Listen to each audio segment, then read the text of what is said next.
பாமக நிறுவனர் ராமதாஸை இன்னும் சற்று நேரத்தில் சந்தித்து பேச இருக்கிறார் அன்புமணி என்று கூறப்படுகிறது. இது தொடர்பான தகவல் வெளியாக இருக்கிறது.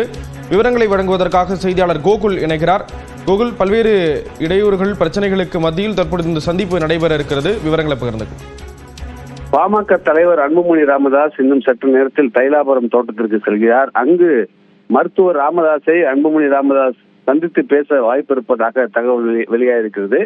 மருத்துவர் ராமதாஸ் மற்றும் அன்புமணி ராமதாஸ் இடையே நிலவக்கூடிய கருத்து வேறுபாடுகளுக்கு இடையில் பல்வேறு குற்றச்சாட்டுகளை மருத்துவர் ராமதாஸ் அன்புமணி மீது வைத்திருந்த நிலையில தற்பொழுது தைலாபுரம் தோட்டத்திற்கு அன்புமணி சென்றிருப்பது ஒரு முக்கியத்துவம் வாய்ந்ததாக பார்க்கப்படுகிறது.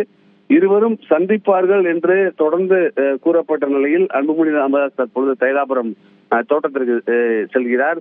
அங்கு மருத்துவர் ராமதாஸை அவர் சந்தித்து பேசுவார் என்ற ஒரு தகவலும் வெளியாகிறது. ஏற்கனவே தைலாபுரம் தோட்டத்தில் தான் மருத்துவர் ராமதாஸ் இருக்கிறார்.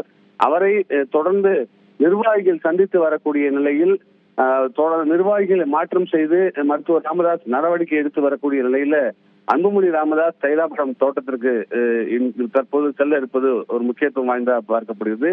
இருவரும் சந்தித்து பேசி சமாதானம் ஆவார்களா, அன்புமணி திடீரென தைலாபுரம் தோட்டத்திற்கு செல்வதற்கான காரணம் என்ன என்பது குறித்து இந்த சந்திப்புக்கு பின்னர் தகவல் வெளியாவதற்கான வாய்ப்பு இருக்கிறது. இருவருக்கும் இடையே கருத்து மோதல்கள், கருத்து வேறுபாடுகள் இருக்கக்கூடிய நிலையில் அன்புமணி ராமதாஸ் தைலாபுரம் தோட்டத்திற்கு சென்று மருத்துவர் ராமதாஸை சந்திக்க இருப்பது ஒரு முக்கியத்துவம் வாய்ந்ததாக பார்க்கப்படுகிறது. தகவல்களை வழங்கியதற்கு நன்றி கோகுல்.